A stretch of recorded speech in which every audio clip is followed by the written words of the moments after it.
rahmatullahi wa barakatuhu. Guys, barkanmu da warhaka, barkanmu da sake haduwa a cikin wannan tutorial din namu mai albarka. Wannan channel din taku ta IB Forex channel ce da take koyar da yadda za ka samu kuɗi da wayarka na hannu a kuma sana'ar Forex da crypto da wayarka na hannu, kuma kyauta ake koyarwa.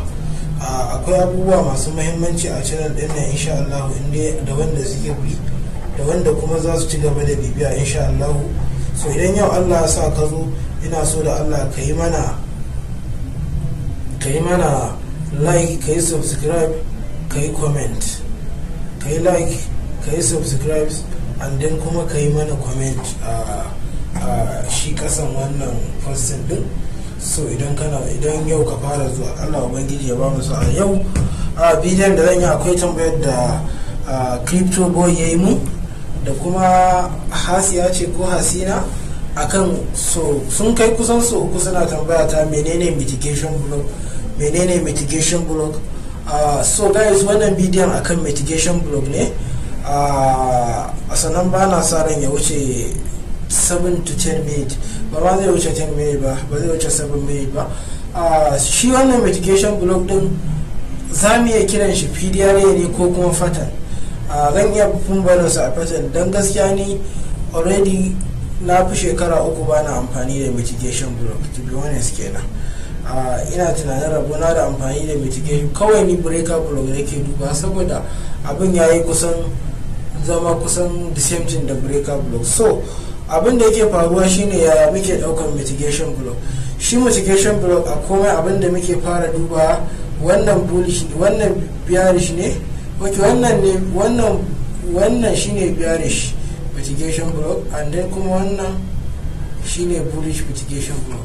So menene abin da yake fara duba baya shine mun san kasuwa tana tafiya internal to external ne, right? Ko kafin komai. Okay, to abin da yake faruwa shine mun san kasuwa za ta ke daukan external idan tana tafiya. So daga lokacin da kasuwa ta dauki external ɗinsa na karshe, za ta yi reversal idan ta zo ta yi wannan retracement din, za ku ga kasuwa wannan tafiyar da za ta yi failing din daukar wannan haidin. Idan ta yi failing din wannan daukar haidin, to za ta zo ta karya wannan low din still. Idan ta zo ta karya wannan low din bayan ta yi failing din, so akwai order block din da za ta samu a nan ko breaker block ta shiga. So idan ta shiga cikin su shine muke ce musu mitigation block. Amma menene mitigation block din? Mitigation block din shi wannan babban inda muke fara identify ɗinsa shine wannan failing din da aka yi na ɗaukar wannan haidin, shi muke fara ɗauka a mitigation block. Ina fata mun fahimta. So kamar shi yadda gashi nan kun ga yanzu ana tafiya, wannan kun ga ya failing din ɗaukar wannan haidin. So idan kasuwar ta dawo ta yi breaking structure, mun samu canjin set delivery kenan, yawanci a reversal muke samun sa. To idan kasuwar ta dawo breaker block din ko order block din da ta samu a nan gurin, za mu kira shi mitigation block, ma zai kawai za ta yi respecting a wuce gurin. So ina fata mun fahimci abin da nake nufi. So guys, wannan shine abin da zan faɗa mana a takaice. So bari mu nuna haka idan bullish ne ma. So bari mu shiga mu je mu duba mitigation block din yake aiki, mu duba shi iya faruwa sosai a kasuwa. Bari mu je mu duba shi. Amma idan ko da breaker kace za ka yi amfani, ba sai ka damu da mitigation block din ba, is okay biyu and you are good to go, za ka iya amfani da shi ba tare da wata damuwa ba. Okay,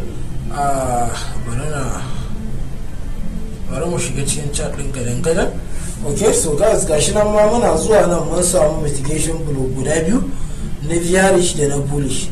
Menene yake faruwa shine mun ga wannan candle din ya dauki already wannan high din. So wannan mun ga reversal aka samu. So da aka yi reversal fa, kun ga wannan high din da ya tashi, duk da dai bai tafi sosai ba, amma wannan high din da muke da shi bai zo ya dauki wannan high din ba. Ina zuwa wannan high din da muke da shi, wannan high din kun ga bai dauki wannan high din ba, sannan kuma ya zo ya yi breaking structure din wannan. Mun fahimta? So duk wani breaker block da aka samu a gurin ko order block shine zai zame mana mitigation block. Kun ga wannan wannan is a breaker block. kun ga gashi nan ya zo ya yi market structure shift ko mu ce change set delivery, and then an dawo bayan an ɗauki wannan haidin, to wannan shine ake cewa mitigation block. ba wai wani abu bane mai wahala ko mai wannan da zaka tada kanka, kaga ko babu shi zaka yi amfani wannan as breaker ɗinka and then ka sami entry. So sannan ga abu mafi muhimmanci da nake gaya mana guys, duk lokacin da za mu sami entry yana da kyau a ce an yi sweeping din liquidity. Mu fahimci wannan, yana da kyau a ce an yi sweeping din an yi sweeping din liquidity a cikin entry din mu. Gashi nan an samu. Sannan a nan gurin kuma fa nan gurin idan muka duba za mu ga muna tafiya bearish ne a nan gurin, daga nan zuwa nan za mu ga muna tafiya bearish ne. To amma me ya faru aka koma bullish? Kun ga idan muka duba za mu ga a nan gurin muna da mitigation block. Saboda me daidai? Saboda wannan high din, saboda wannan low din, kun gani? Kun ga wannan shi muke kira mitigation block. Sannan kuma da ya dawo fa, kun ga wannan breaker block din namu, wannan za mu yi kiransu waɗannan candle din 15 minute ne, su waɗannan candles dukan su uku a breaker block za su zo mana, ba mu da damuwa. wai ce in muka koma 1 hour ko 30 minute a candle ɗaya za su zo. So kun ga gashi an zo an yi respecting mitigation block. So wannan shi ake kira mitigation block, ba wani abu ba. So ba na tunanin mitigation block wani abu ne mai wahalar da har za a zo a wannan ɗansa. Sannan kuma karka yi cewa kai a kasuwan nan komai sai ka iya kayi trading da shi ko waye, a ba a haka. kawai ka duba abin da yake maka aiki ka ci gaba da amfani da shi. So nake in sake duba mana wani mitigation block din. Ok, ga wani a nan gurin ma.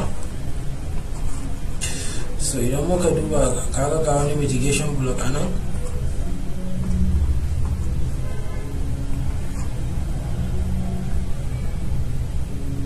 kun gani? me kuka gani a nan? kun ga an ɗauki wannan, amma shi wannan haidin ya yi filin ɗin ɗaukan wannan, sannan kuma ya zo ya yi breaking structure ɗin wannan. So da aka tashi fa wannan, kun gani? kun ga an samu mitigation block. To wannan shine mitigation block guys. Sai kuma na tambayoyin guda biyu ne, akwai rejection block. So shi ma dai zan yi mana bayani a kansa, amma shi ma still ba ne yake da shi ba.